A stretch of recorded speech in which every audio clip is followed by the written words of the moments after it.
Welcome to Choose Courage Inc., where we skip the boring intros and jump straight into reimagining business and workplace experiences with We Ain't Afraid to Go There conversations. And for this episode, we're going to skip the sugarcoating and get real about the messy, the uncertain, and liberating journey of rethinking work and creativity. I get the chance to sit with Lauren Celenza, who's a software designer, writer, and interview journalist, to dive deep into the power of community, creativity, and reimagining the future of work and life. From festivals to entrepreneurship, from reclaiming imagination to questioning the way we use our time, this conversation is an invitation to step out the mundane and step into something more alive. Expect an unfiltered conversation about the courage to reclaim agency in a world that discourages imagination, why festivals, not conferences, might be the future of innovation, how the passing of time is the only certainty, and why that should push you toward change, how small steps, not perfect plans, build the foundation for bold moves, and why creativity isn't a luxury but a necessity for meaningful connection. So if you've ever felt the pull towards something bigger but found yourself hesitating, consider this your sign to start. The future isn't waiting for perfection. It's built by those willing to take the first step. Let's get into it.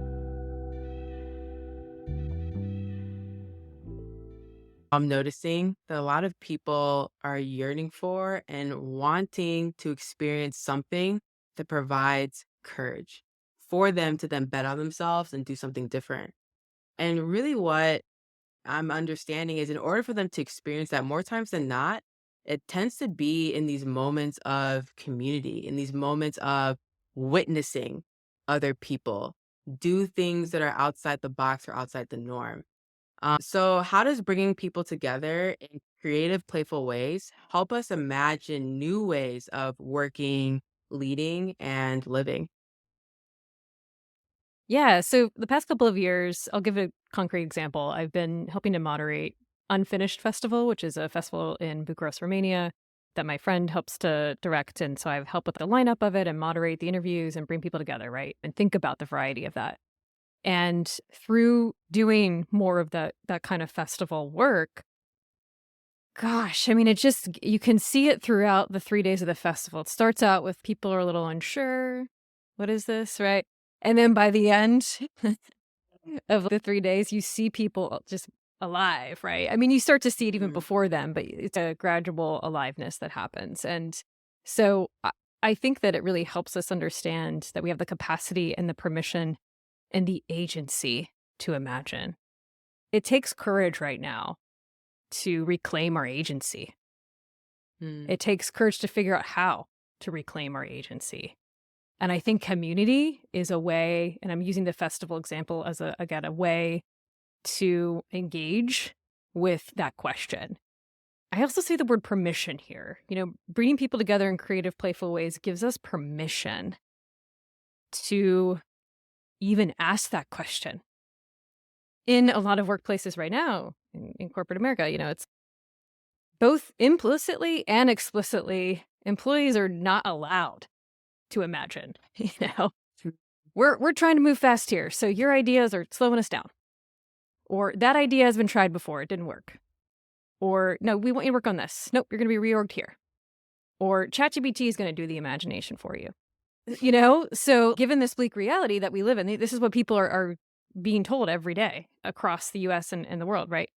In their workplaces. And so given that reality, I think that bringing people together in creative, playful ways, festivals can reactivate our imagination much more than I think conferences can, or the current state of where we've taken conferences. And, that's good news. I think it doesn't take a lot to reactivate that imagination. We all, I think, are yearning for it. We're yearning for reclaiming our agency. We're yearning to be courageous. So that's good news, right? That means that we can reactivate it pretty quickly. But, we have to consider how we want to structure our communities, so that we can bring forth those creative, playful ways and have that permission, right? So I think it's more than just thinking about ourselves and how we personally want to be courageous, but also how we want to help other people be courageous too. And that's Yeah. huge. I think that is a profound idea right now and can make a lot of impact. Yeah, because play invites curiosity. It lowers defenses and it can make room for experimentation when we're not fixated on getting it right and perfect. And it's about just honestly just giving ourselves permission to explore what could be. I think that's why I really love this idea of festivals that you keep bringing up is festivals are really just this idea of space, right? For you to experience yourself and other people in new and in different ways and to be okay with it. And it's okay if it doesn't make sense, right, to other people, but at least you have the space to kind of show up in ways that maybe other environments that you're in wouldn't allow you to be. I keep thinking about moonpaws. It's a little weird and quirky of building this astrology for pets app, but it's been so much fun. And I'm meeting so many different people across so many different industries as well. I'm learning a lot about the pet industry and the pet space, which is just ripe for disruption, by the way. And when I mean Mm. disruption, I mean it's ripe for people learning how to have fun and creative in new ways. It's very stale, at least my insight at the moment. And So, I'm looking to learn more about my Pisces dog and Gemini dog, right? And how they yeah, work yeah. So together. it's fun. But honestly, I think what I've been loving about it so much is, especially we've done a couple live reading events, is I just love seeing people so happy as they talk about their dog. They're so happy.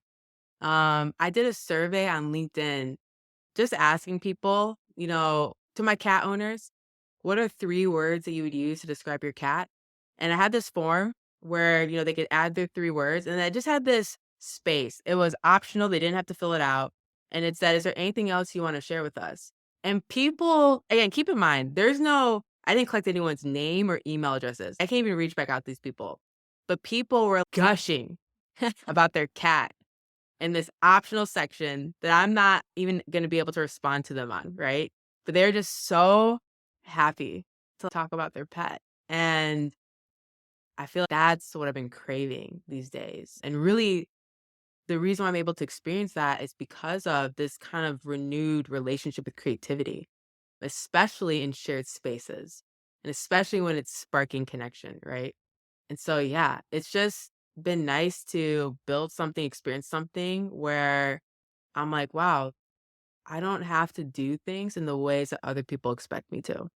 There's so much freedom in that. Yeah, I love that cat example too, because it shows that, our joy and creativity is not completely lost. It's there. It's there. It's still right there bubbling up, but we have to find the Yeah. courage right now, especially we have to find the courage to reactivate it, to reclaim it, to bring it out. That's Yeah. the piece that, yeah, is the difficult part of it. But the good news is that it's still there. And imagination and creativity is the very thing that makes us human.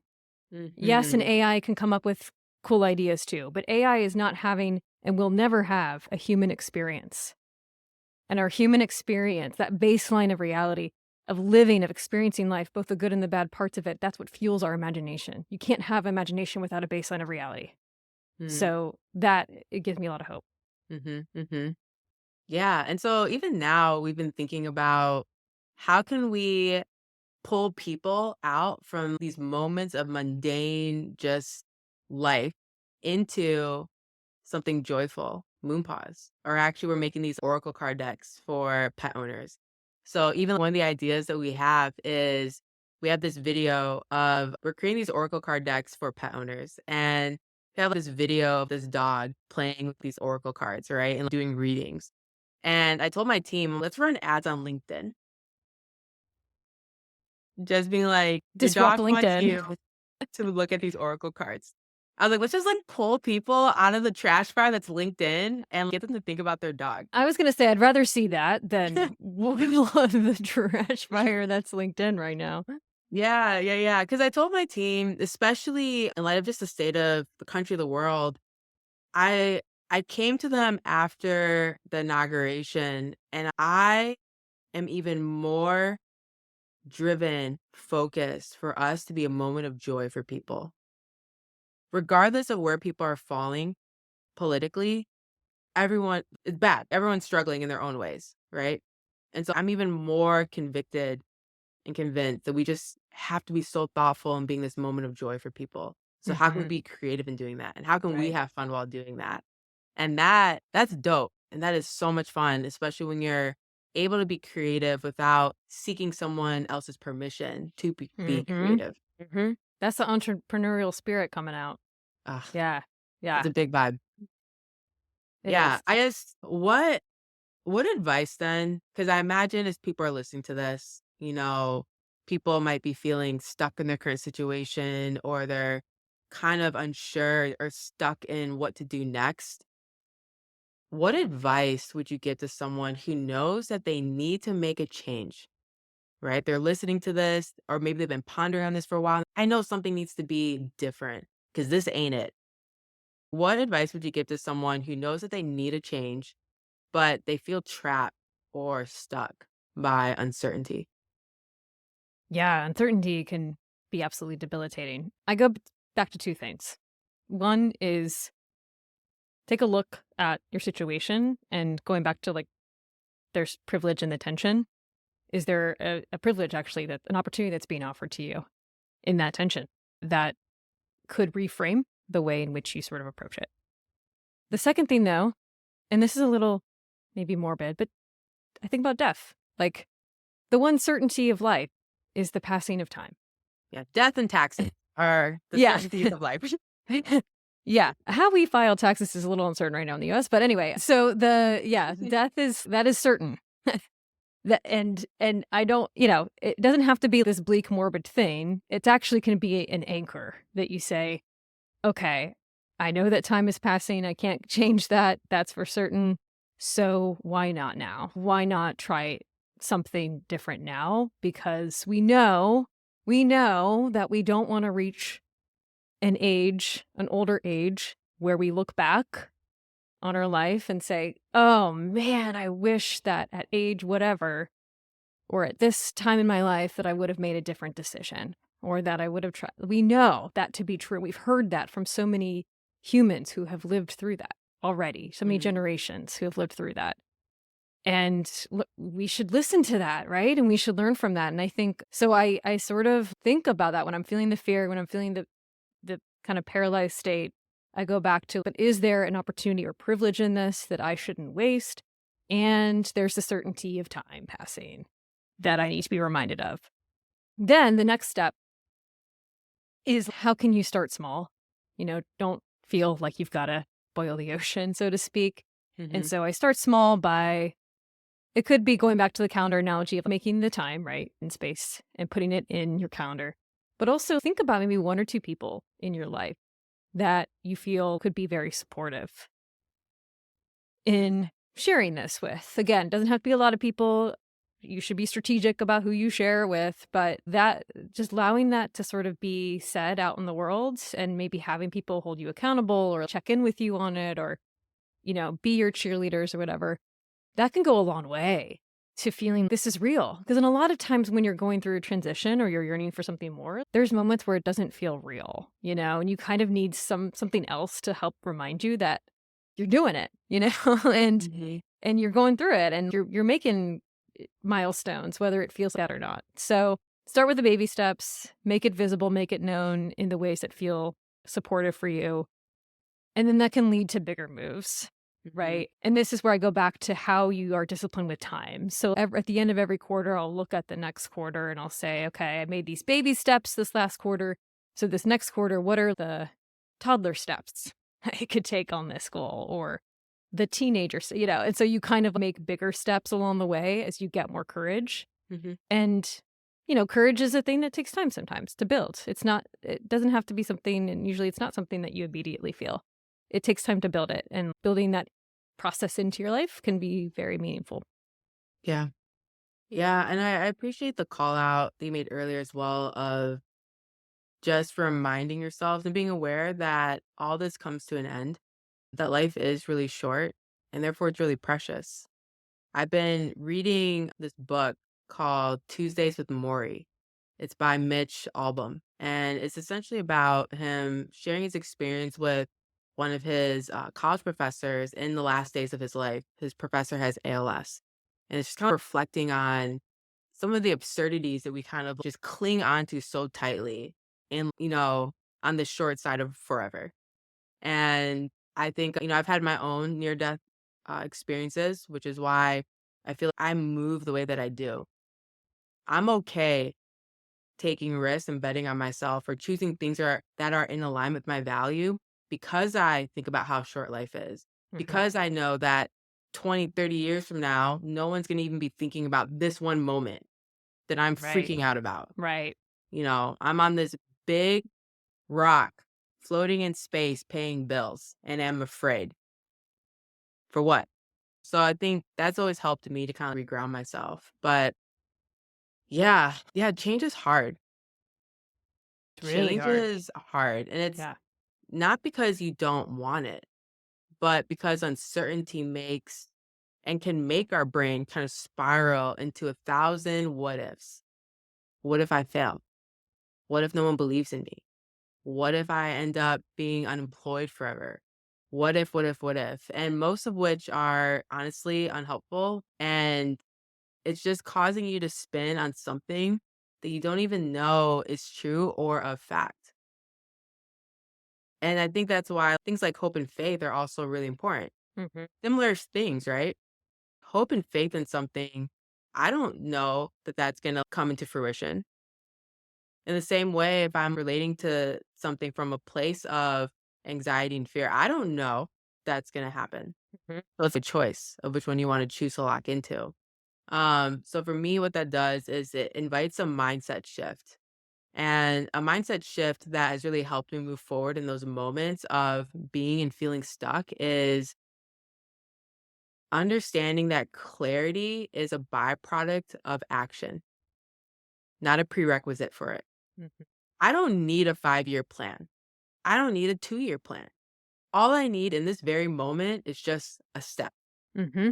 And that step, it doesn't have to be, to your point, Lauren, big or dramatic or even right, but it does need to be movement that's taking me forward. So I've been encouraging myself to even reflect on this question of what's the tiniest move? What's the tiniest next move I can make that aligns with the direction that I think I want to go? This is a trusting your gut exercise. Hmm. A lot of us don't know or haven't trusted our gut in a long time. Here's an invitation to do that. What's the tiniest next move that you can make that aligns with the direction that you think you want to go? And maybe that's sending an email. Maybe that's saying something out loud for the first time, even if you're in your room by yourself. Maybe it's Googling, how do I even start? Whatever it is. And whatever it is, whatever that tiny step is, just do that. Just do that. And then maybe later on, maybe do the next thing after that. And it's just a bunch of little steps I think starts to build on each other. Because I know that for some of y'all, you might need to hear this, that making a change doesn't mean you have to have all the answers. I think people say things like, oh, it's perfectionism, which honestly, I think perfectionism is really just self sabotage through fear. Perfectionism sounds nice though, Mm-hmm. because it's Yep. like, why? It's because I am caring about this thing. It's very precious. But no, it's just self sabotage through fear. That's perfectionism. Yeah. So you don't need to have all the right answers. You really just need to be willing to bet on yourself in one small way. Yeah. Yeah. You won't have the answers. You Mm-mm. won't. There's no way, especially if you're taking a step into something you've never done before or it's unfamiliar. You're absolutely not going to have all the answers. And I Yeah. love that point about it's okay to not have a 2-year plan or a 5-year plan. Yes. I think we actually have to break that because that sort of sets us up for failure. There's so much change that's happening right now. I think we do have to be a bit flexible, disciplined and flexible at the same time and be willing to change based on kind of Yeah. what's going on. Yeah. I think my I'll offer a small pushback. Go for it. And I think it's important to have vision, Yes. and Yes. for and vision, right, can be a 3, 5, 10-year thing. But I think it's how do you hold that loosely? How Mhm. do you hold it, but hold it loosely, right? So oftentimes within my teams, I have a bunch of different sayings because I'm a quote person, whatever. But I'll often tell and remind my team to stay focused and protect the vision. So if I'm staying focused and protecting the vision, that might mean I can now be flexible in all these different ways, so long as I'm moving towards that North Star that I have. Yeah. I have very specific visions for moonpaws. I have very specific visions for how I want to help people this year. I have very specific visions for how can humanity centered do more and make more in revenue so that we can give more away. Last year, we took 4 months of mandatory time off intentionally because I knew 2025 was going to be a lot, regardless of who won this election. And in doing so, I even challenged our team. I still want us to do really well this year so we can give more away. We were able to do over 70K in micro business loans to people who are struggling. We're able to give It's over amazing. 50K in terms of donations. So, or to nonprofits. But if I have that vision and that determination to really help and have that impact, I have to stay focused, which means Yeah. I do have to keep the larger picture in mind as I'm moving towards that. Yeah, totally. I think we're saying the same thing. Be flexible, have a vision, and you can be flexible with what that vision is. It doesn't have to follow the dogma of like, Mm. use the OKR framework, right? Or it Oh my has to be gosh, 5 triggered. years. Right? Yeah. You can do it the way that you want to do it. Yeah. We should have beeped that out. Use the beep framework. Yeah. Yeah, please do. That's hilarious. But there's people Yeah. that, I think would maybe feel free hearing that, hopefully. So, Yeah. Yeah. And I feel too, even with entrepreneurship, I tell folks who are on the fence of it, as long as you know how to figure things out and Google stuff, it's like 90% of entrepreneurship. yeah, You're just yeah, learning as you're yeah. going. Yeah, and I think most of the people that maybe you believe are successful in some way probably don't know what they're doing to some degree. For sure. Right. Right? So, Yes. I'm looking at myself in the mirror. yeah, you're safe. Right? I mean, that's yeah. Don't self-sabotage and think that you have to have all the answers. Mhm. Yeah. And I hope that frees someone today of you don't need to have all the answers. And life is continuously changing and moving. So you're probably gonna have to pivot anyways. And I think entrepreneurship and honestly life is about the pivot. If you know how to pivot more quickly without lingering in the disappointment and discouragement and the what ifs, you're good. You're in a good place. And the pivots don't have to be huge, but you got to pivot out of it so you're not building a home there. And I've met a lot of people who their dreams, their hopes, their desires get lost because they built a home in grief or they built a home in the what ifs or they built a home in despair and they just live there. And I know those people are going to get to the end of their life and be like, "Wow, why didn't I even just try?" So, it's okay to Mhm. try. Mhm. Mhm. Yeah. I think especially when I just want to reiterate this, I think it's really important, especially when we're feeling paralyzed by uncertainty. It is Mhm. helpful, I think, to anchor onto something that is certain and not Mhm. the passing of time, And I think that we just listening to people who have gone down that path before can be such valuable information. And we have the privilege to take that information out and do something different, right? Mhm. Mhm. Absolutely. So, just kind of wrap up our time. If you could paint a vision of the future, what does a world built on creativity, on the essence of what festivals are, and honestly, just real, genuine connection? What does that world look like if it's built on those things? I love this question. And I would love to see a world where that question is asked more often instead of staying in the trauma bond space, Mhm. right? Mhm. This is a great example of how we can start to get out of that space is by asking questions like this. So, what does a world built on creativity festivals and real connection look like? I think it's no more obsession with trying to solve the future, but rather honoring and learning from the past, from the many people throughout history who have found joy in the catastrophe, who have successfully navigated through it, who there's so much history that we can learn from that can actually be a map for us. And I would love for us to respect that and honor it.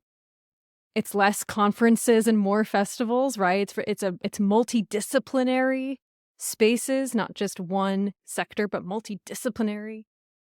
Variety of forms of inspiration. It's multisensory. You can hear it, you can smell it, you can taste it, you can dance through it, you can move through it. It's alive. It's not screen bound.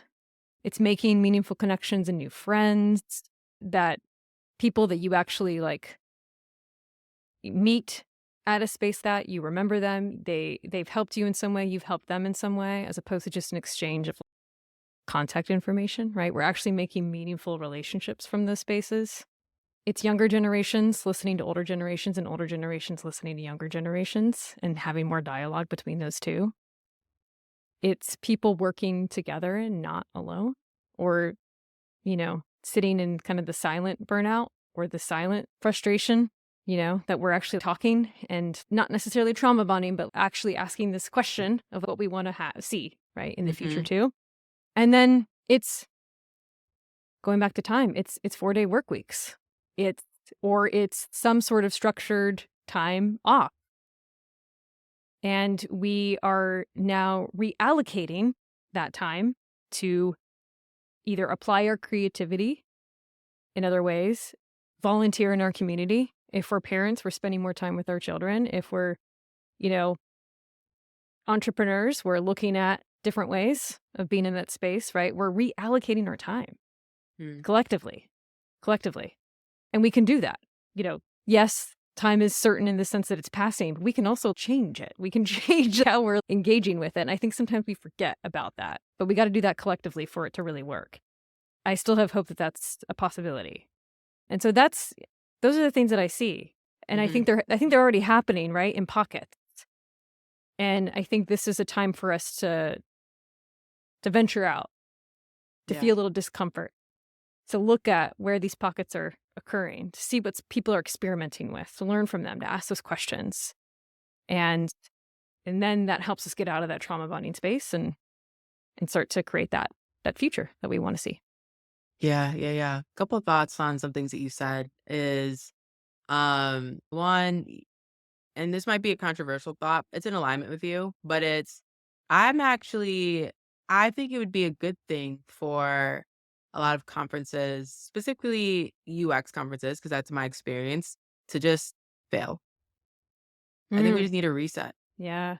And I know that's a tough, pessimistic potential place to go, but imagine if the new bar was creating something with the essence of a festival, where it does actually create space for curiosity, sharing, and not just the elevation of brands or the continuous fight uphill for relevancy over maturity, or the look at me, look at me. What if instead of these one to many moments, we focused on these many to many moments in terms of people and connection?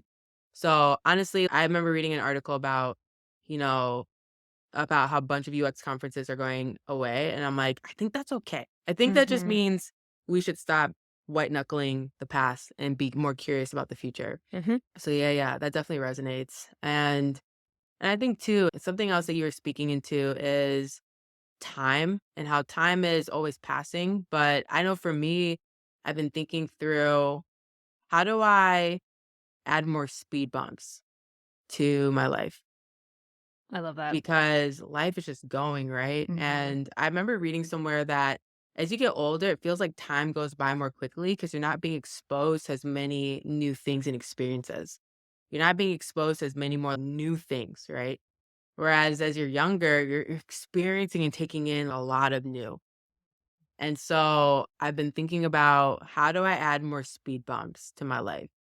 I don't want to wake up when I'm older and be like, wow, where did the last 30 years go? That is Because the risk we're kind of at. Not to be too grim, but that is the risk we're facing collectively. yeah, I mean, I think it's a risk a lot of people are experiencing personally, even regardless of politically or not, of how do we, and again, it's more of like a call and encouragement to take ownership and assessment of how you're living your life. Are you going through the motions, doing what other people expect you to do, and yet you just feel like you're dead on the inside? Or and are longing for something more and different. And so there's space to do that and to accept that and to lean into it. If you are tempted to hear some of these things, especially when Lauren is like, you're listing all of these incredible things of what would the world look like? What could the world look like? If you're hearing those things and your first response is, yeah, but, or you just like throw out, yeah, privilege or yeah, white supremacy, whatever, just think bigger, dream bigger. Just be open and more creative about what is actually possible versus shooting it down. That kind of response, it comes from a place of survival. I get it. I've Mhm. been there. I yo-yo there still, right? Mhm. Yeah. But we can choose to not just default into shooting good things and possibility down. It's a discipline and a practice, but it's one that has to start with ourselves. 100%. Yeah. Yeah. I love the ideas you're sharing. When I'm kind of thinking about the world built on creativity, festivals, and real connection, for me, what comes to mind is it's a place where people don't have to contort themselves to fit in, Mm. where Mm. creativity isn't treated like a side hobby or, oh, you're creative, Right. but instead it's treated as the actual way that we build, solve problems, and exist together. It's understood that we all have this within ourselves. And there are environments then that are built, spaces that are built to help us individually cultivate that in whatever way resonates with us. And I think that's why that essence of festival is so important. And I Mhm. really love that you've brought that up because it's really challenging, even how I'm thinking about some of my client work. But you know, when you're able to understand the essence of what a festival is, you understand that it's this space where joy isn't scheduled and connection isn't scheduled.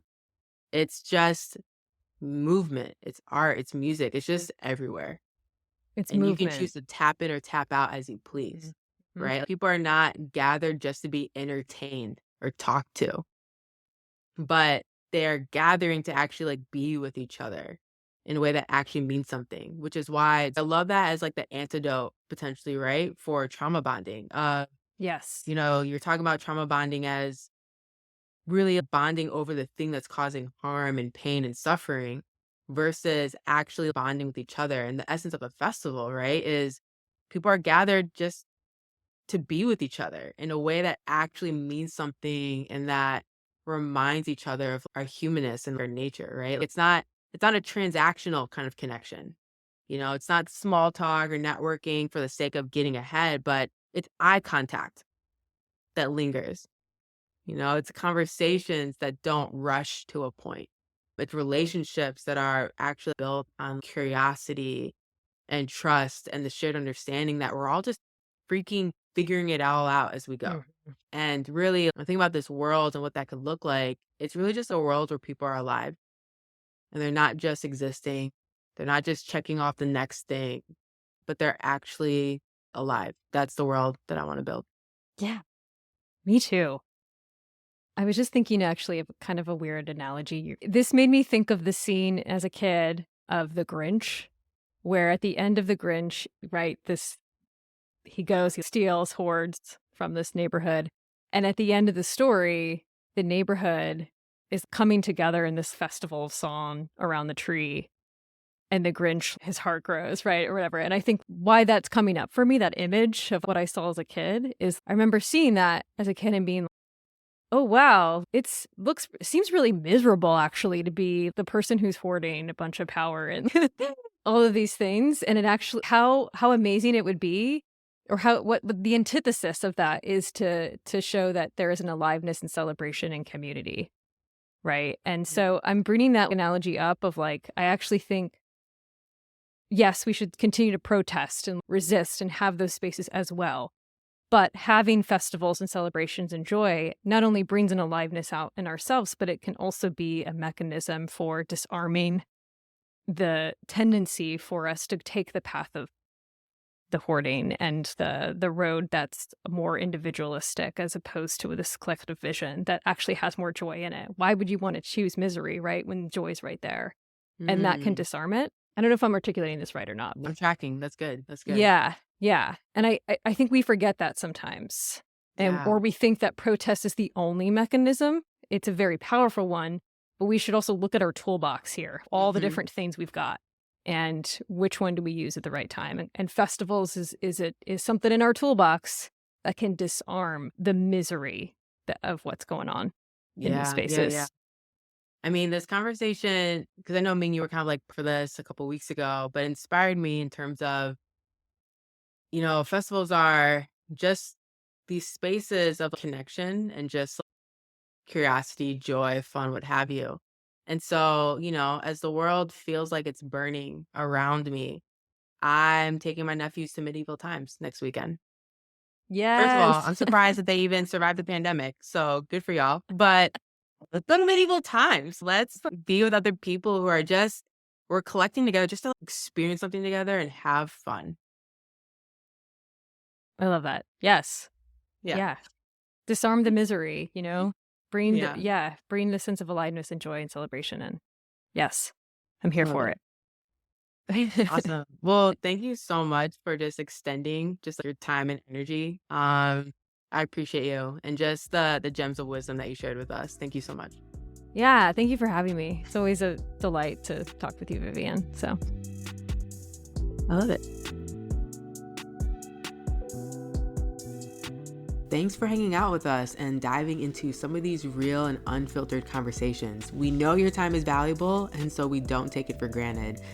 If today's episode made you think, if it challenged you, or gave you something new to consider, we'd love for you to hit that follow button on whatever streaming service you're using. That way, you'll never miss an episode when we drop them. And if you want to go even deeper, sign up for our newsletter at choosecourageinc.com, and you'll get updates on new episodes, access to exclusive freebies, and first dibs on coaching opportunities and other resources to help you make bold moves in your life and business. So we appreciate you, we see you, and we're rooting for you. Until next time, keep choosing courage over comfort, and a friendly reminder to drink some water.